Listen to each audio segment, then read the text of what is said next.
bastassem o medo e os riscos que colocaram o mundo inteiro em alerta, a Covid-19 traz uma outra grande preocupação aos médicos. Preste atenção. Estudos apontam que mais da metade das pessoas recuperadas fisicamente da doença ainda apresenta sequelas de ordem neurológica, Ticiane. Pois é, são problemas emocionais e psiquiátricos que vão da confusão mental ou irritação à perda de memória e da concentração. E claro que só o tempo será capaz de revelar se esses danos no cérebro são passageiros ou irreversíveis, como vocês vão ver agora na reportagem da Elaine Cortez. Medo de uma doença potencialmente fatal.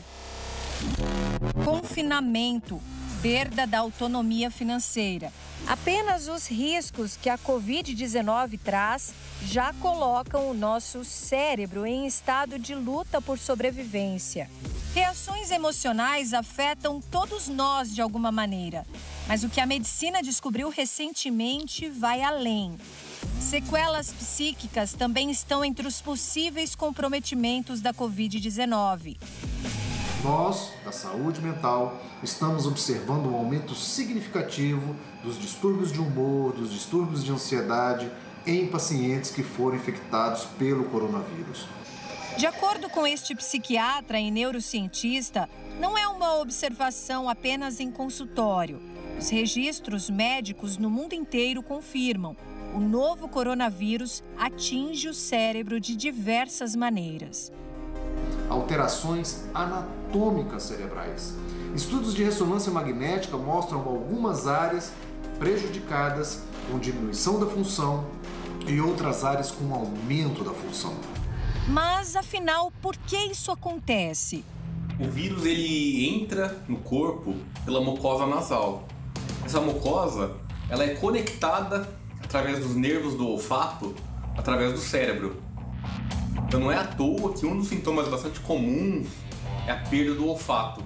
As áreas cerebrais que são conectadas com essas áreas do olfato são áreas límbicas, então áreas que modulam as emoções, o comportamento, a memória.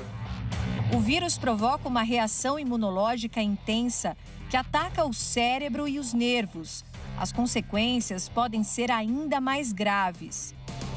A chamada encefalite.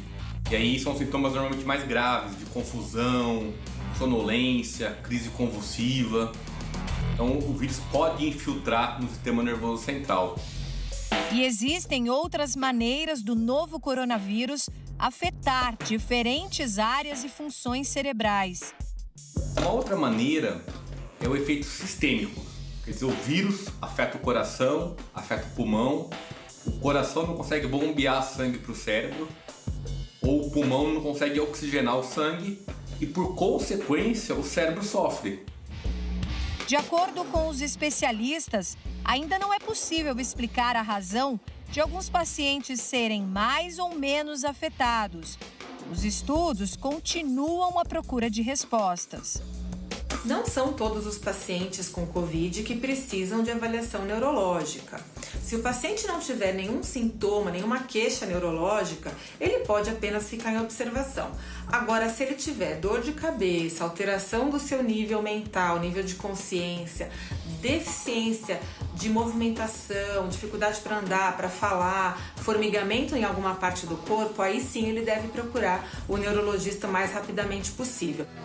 Dona Maria teve os primeiros episódios de confusão mental e alterações do humor ainda no hospital, logo que saiu do estágio mais grave. Quando nós pensávamos que os problemas tinham acabado, começou os pesadelos dela, né?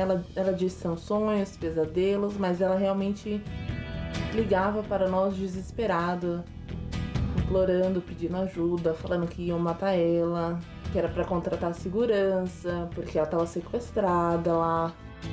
Em casa, as ocorrências de perseguições e as crises de ansiedade continuaram por mais um período. Eu tinha pesadelos, além do limite, tudo com sequestradores.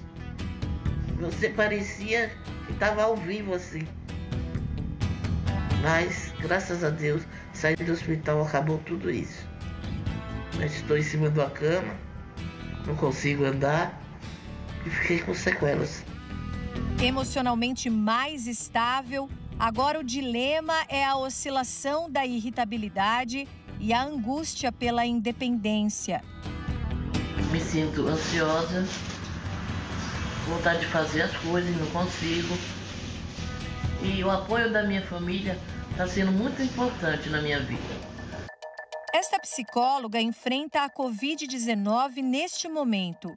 Em tratamento, ela percebe sintomas muito mais amplos do que esperava para o quadro da doença. Percebi um comprometimento na minha atenção, na minha concentração, na minha cognição. Uma leitura de um texto pareceu algo tão difícil, tão complicado, e eu me forçava e me vi me esforçando inúmeras vezes para conseguir fazer uma leitura de um texto simples. Faz pouco mais de 20 dias que Marici positivou para a Covid-19.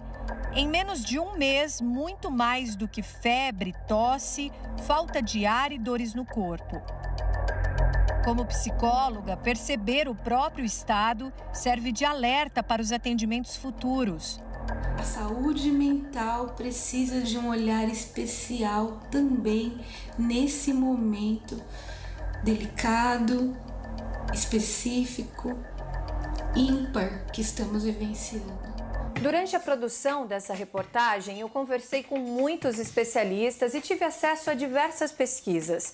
Eu percebi que surge uma nova pergunta entre os pesquisadores: quanto tempo podem durar esses prejuízos cognitivos e emocionais? Os artigos científicos já mostram que 55% das pessoas infectadas que se recuperam da Covid-19 permanecem com as manifestações neuropsiquiátricas. As pessoas, mesmo recuperadas da infecção, persistem com alterações psiquiátricas. Elas já estão curadas, elas não têm mais o vírus, elas não estão mais sobre o processo inflamatório e persistem deprimidas, melancólicas, entristecidas, ansiosas, com queixas do sono e a memória ruim, por exemplo. Outro desafio no combate à doença mais temida do mundo.